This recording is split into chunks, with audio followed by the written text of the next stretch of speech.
próxima vez que o Núcleo Verde estiver convocado, eu vou botar esse povo para trabalhar. O Júnior, tá fugindo o Júnior. Júnior, a Cris, não é? Tem um pessoal aí, mas na verdade seriam eles.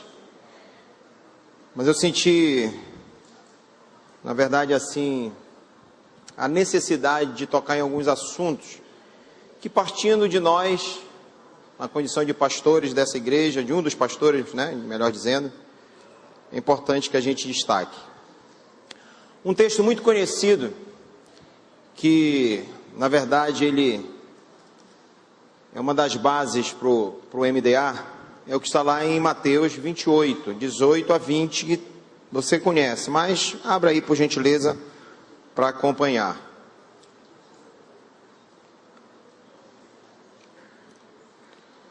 São situações que eu vou falar aqui, que eu não conheço a tua célula.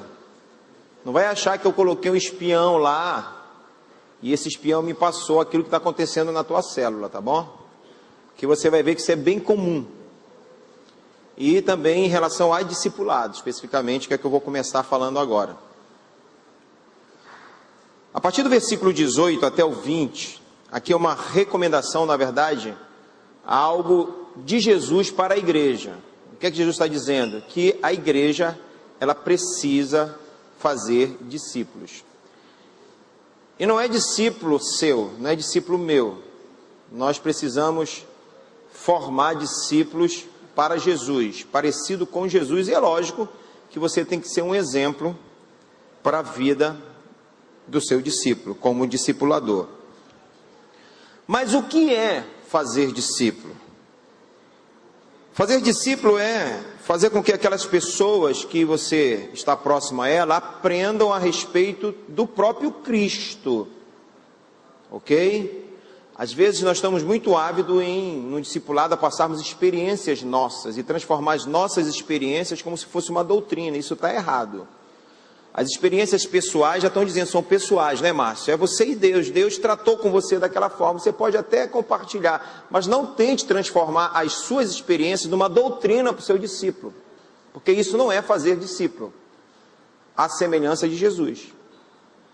Fazer discípulo à semelhança de Jesus é ensinar a respeito do próprio Cristo. E como é que eu posso ensinar a respeito de Cristo? Ensinando as Escrituras. Quando você vai lá para Lucas capítulo 24, a partir do 44, você percebe ali, se você quiser também virar umas paginazinhas e ir lá para Lucas 24, você vai ver que Jesus, ele, em um determinado momento, ele para e explica tudo aquilo que ele tinha passado.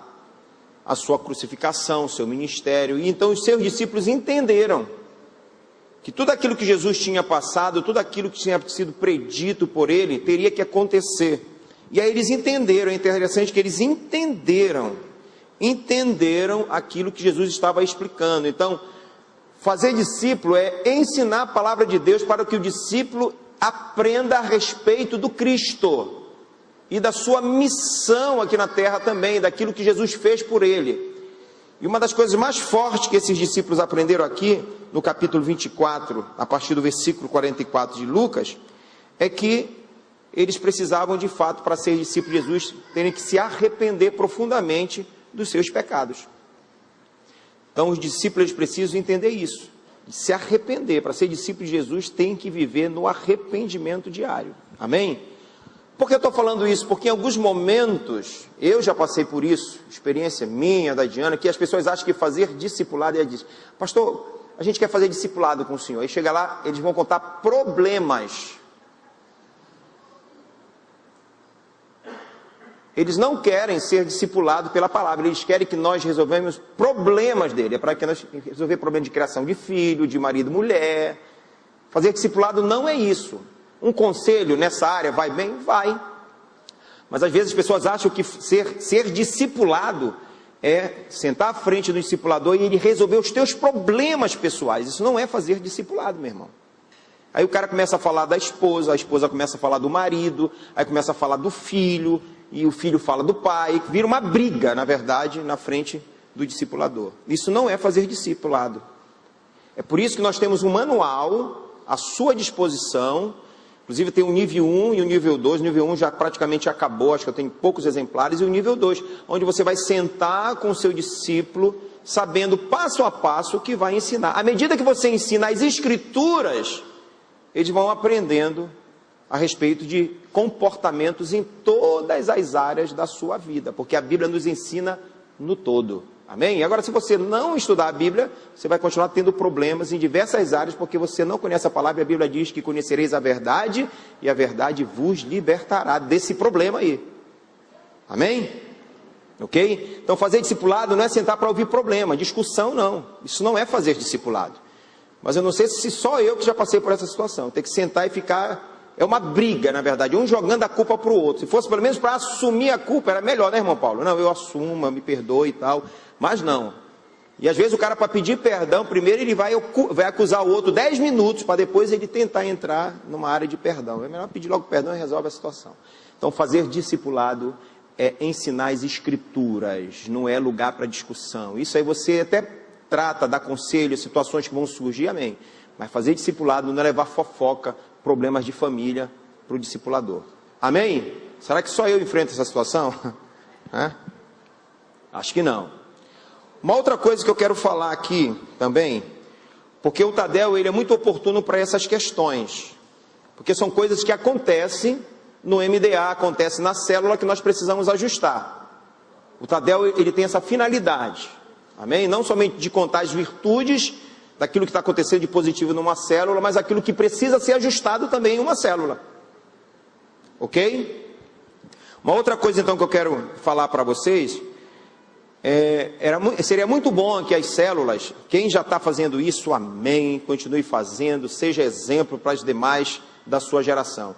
Mas seria muito importante que houvesse um rodízio nas células em relação a organizar a célula, não somente a questão de orar, porque isso todos nós precisamos fazer, mas às vezes organizar a célula, de arrumar. Tem célula que tem que tirar a mesa lá da cozinha, o cara carrega para o pátio.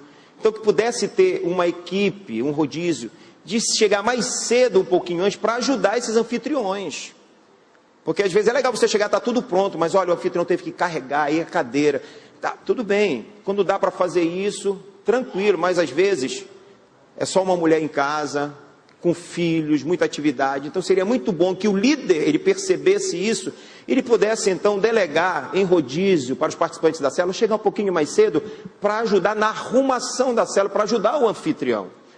Não somente para arrumar, mas também na hora de ir embora, ajudar a guardar as coisas, lavar uma louça que sujou, uma bandeja, só o resto de bolo que ficou para o anfitrião ter que lavar, não é? Então aproveita, ajuda a lavar e mete o dedo e vai já comendo aquele resto do bolo. Minha sogra, então, se der para ela lava legal, né, filha? Ela fica só... Você está entendendo, querido? Porque isso aí é também fazer célula, é cooperar, ok? Então é muito importante, porque às vezes a pessoa vai embora, aí fica para os anfitriões ter que arrumar tudo aquilo. Eles estão fazendo com carinho, é verdade, mas nós devemos também demonstrar o amor e o carinho por eles, ajudando, tanto na arrumação, para organizar a célula, quando termina também. Então seria muito importante que o líder pudesse ter essa percepção e fazer em rodízio isso. Olha, fulano, você chega mais cedo na quarta, na outra você para ajudar, quando terminar a gente ajuda a arrumar, para que não ficasse pesado para ninguém. Porque às vezes acaba, todo mundo vai embora, é necessário a gente ajudar, cooperar. Amém? Você recebe isso, querido, amém? É importante ou não é isso? Não é? Uma outra coisa, eu tenho esse costume, eu não exijo que ninguém faça, não é obrigado você fazer isso. Mas às vezes, dá uma olhadinha no pezinho antes de entrar em casa, não é? Dá uma olhadinha no pezinho, bate bem o pé antes de entrar. Porque às vezes a gente vai entrando, dando um abraço e vai pisando, vai sujando tudo, depois vai ter que limpar. Aquilo é uma questão de amor, isso é questão de amor que eu digo. Olha, o japonês não entra de jeito nenhum de sapato na casa de ninguém. E você não entra na casa de um japonês também. Outro dia nós fomos na casa dos amigos japoneses, quando a gente foi entrando, a pequenininha desse tamanho, tira sapato, tira sapato, tira sapato. Foi não, Diana? Tinha uns 3 aninhos, a gente aí, tira sapato, tira. Tá. Não entra. Eu visitava um médico, na época eu era da propaganda médica, que na entrada tinha assim, um lugar reservado para pantufas. O representante chegava, nós tirávamos o sapato e calçávamos uma pantufa para entrar no consultório médico. Então, é uma questão de de zelo também com o irmão, de educação, porque às vezes vai entrando, né?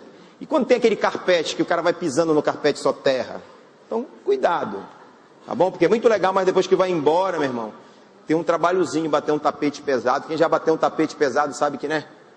Ali dá trabalho. Então, vamos ficar atento a essas coisas. Abra Provérbios 29:15. Eu vou finalizar falando esse ponto aqui. Essas coisas que eu estou falando, nós ouvimos. Por isso que eu falei que era importante que na condição de pastor eu falasse. Ok? Porque eu não queria botar o Júnior no fogo, né? Ou qualquer outro discípulo. Mas essas são situações que acontecem rotineiramente. E nós precisamos nos ajustar em relação a isso. Está ali, ó. A vara da repreensão dá sabedoria. Não é espancamento, tá bom? Ninguém concorda em espancar uma criança, de jeito nenhum. É vara da repreensão, dá sabedoria. Mas o rapaz entregue a si mesmo e vergonha a sua mãe. Aí tá rapaz, na minha tá criança. Não sei quem já mudou esse negócio, essa Bíblia herética, tá? A minha é criança. Tá bom? Que rapaz, meu amigo. Né? Esse aí eu espero que tenha sido muito bem ensinado já esse rapaz dessa Bíblia aí. Porque da minha é criança. É uma outra situação aqui. A gente ouve muito isso. Os pais chegam na célula, nem todas as células que têm trabalho específico para criança, amém, glória a Deus, aleluia. Porque tomar conta de criança é, na verdade, um dom.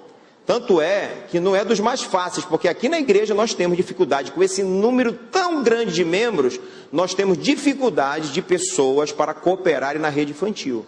Graças a Deus, Deus tem enviado, mas mesmo assim nós temos dificuldade de formar a equipe.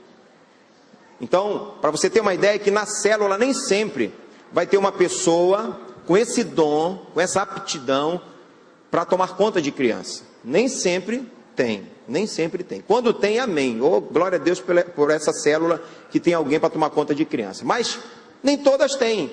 E aí, a quem compete tomar conta da criança quando nessa célula não tem um trabalho específico para a criança? A quem? Quem? Quem? Os pais. Ok? Os pais. Eu sei da história de um discipulador que ele deixou de chamar um casal para discipulado, porque disse, não tem como eu chamar o casal, porque quando eu chego, ou eu dou atenção para eles, ou eu ponho um fiscal para tomar conta dos filhos. E eu não tenho como fazer isso. Porque até dentro da geladeira um dia o menino estava trepado. Verdade, verdade. Trepado na geladeira, naquela abriu e estava trepando na grade. Acho que ele queria escalar para chegar no Monte Everest, ele achava que ali a parte do gelo, né? Era alguma coisa assim. Então não, papai, você é responsável pelo seu filho. Imagine o teu filho chegar lá e quebrar as coisas na casa do anfitrião, hein? Não é agradável. Sabe como você pode medir isso, se é bom ou não? Imagine se fosse na sua casa, que o filho de uma outra pessoa da tua célula chegasse e desse um problema, quebrasse o botão da tua televisão, quebrasse o controle da televisão, quebrasse um porta-retrato, um vasinho. Então, você é responsável pelo seu filho. Porque quando você não corrige o seu filho, na verdade isso é vergonha para a mãe. Porque quando sair, sabe o que vai acontecer? Tu viste a fulana? Meu Deus, não dá disciplina para esse menino? Pelo amor de Deus, olha você passando vergonha. Mas não é possível. Ah, não sei o que mais. Então, querido, isso acontece muito. Leve seu filho para a célula. Amém? Se tem trabalho específico, glória a Deus. Até ore muito por essa célula, para que nunca falte essa pessoa, porque realmente é algo maravilhoso. Mas a maioria não tem.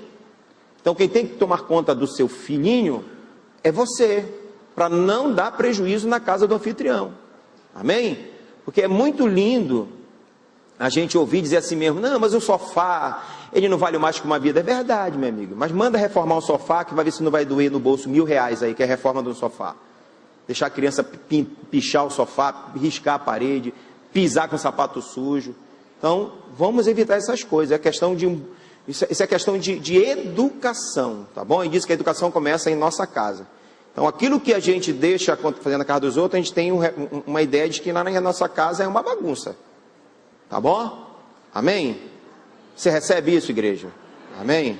E eu queria terminar aqui com você, para que as células cada vez mais possam ter a cara de Cristo, porque Cristo, tenho certeza que com 10 anos não era bagunceiro, com 5 anos não era bagunceiro, sei lá, Jesus era modelo, porque ele foi muito bem ensinado, educado por José e por Maria, eu tenho certeza disso. Amém? Fique de pé, vamos orar nesse momento.